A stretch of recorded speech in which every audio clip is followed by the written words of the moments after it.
again for joining us today. Like I said, I'm Robert Peterson, the youngest son of Yong Ae Yue. On a day like this, I think about my mother, but I also think about my older brother, Elliot. As many Koreans know, he's my mom's favorite. He's the oldest. He's more like her. He's private and often less likely to show his emotions. As you see, we're not alike.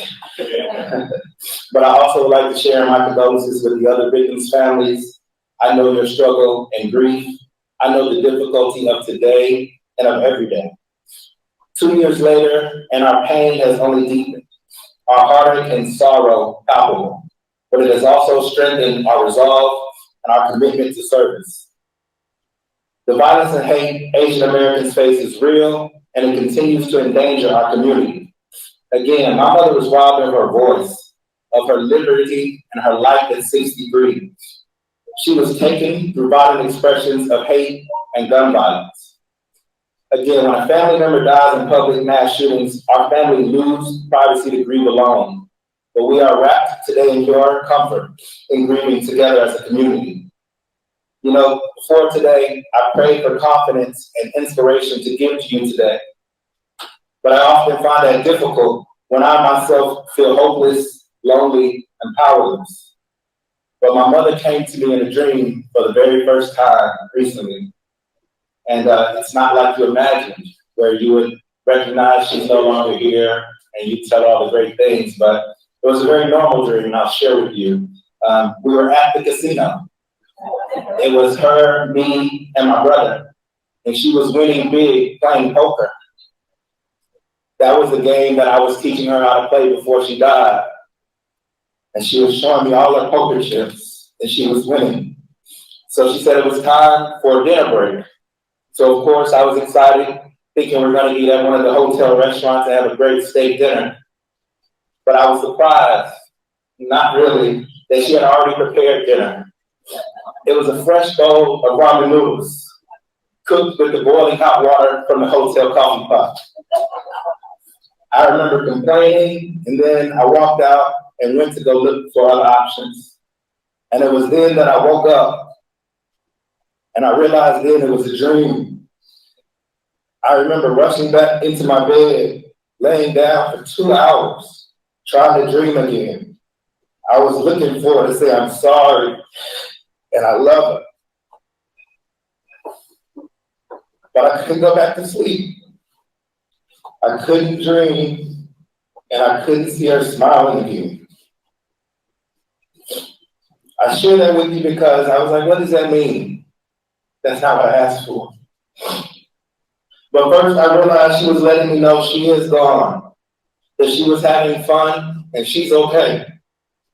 Mom will be pleased that I'm not alone, that I'm gathered here to collectively remember the lives lost, to share our stories nationwide, and that her story and legacy has brought us together.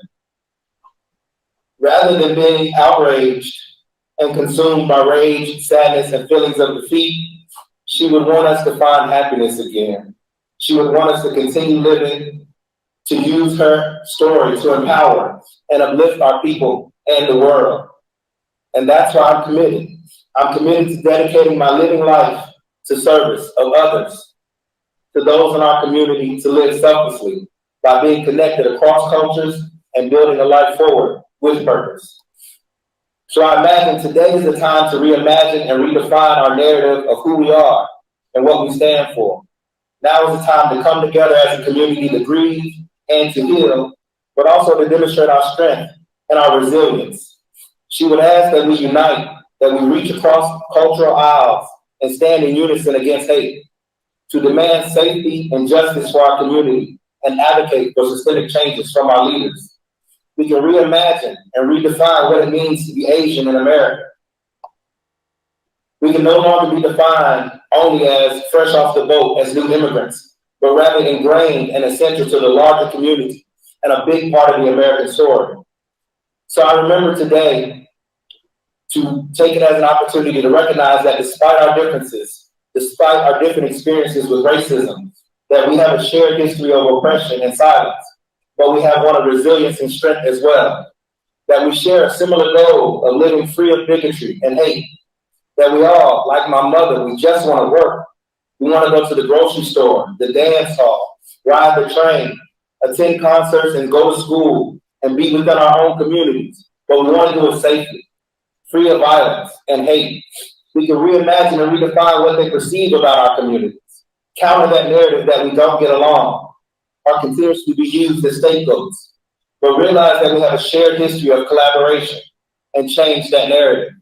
We can create a narrative of a new minority, new model minority, a model of minority communities in partnerships, a community coming together in strength, building in our shared history, our shared responsibility to our ancestors, our elders, and our children. I recognize today not only as the worst day of my life, but now as an opportunity to reimagine what a multiracial coalition looks like. That we are no longer struggling apart, but we are working and standing together in solidarity against injustices for all people.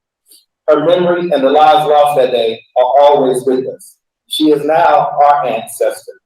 We must remember her life and the others and keep fighting, keep living, and now it's time for us to finish the job that she prepared us for. So I say to you, as we gather to mourn and remember that we are together, and ultimately history shows that we are stronger when we stand and collectively fight injustices together. I love you, Mama, and I now do this and work for you. Thank you.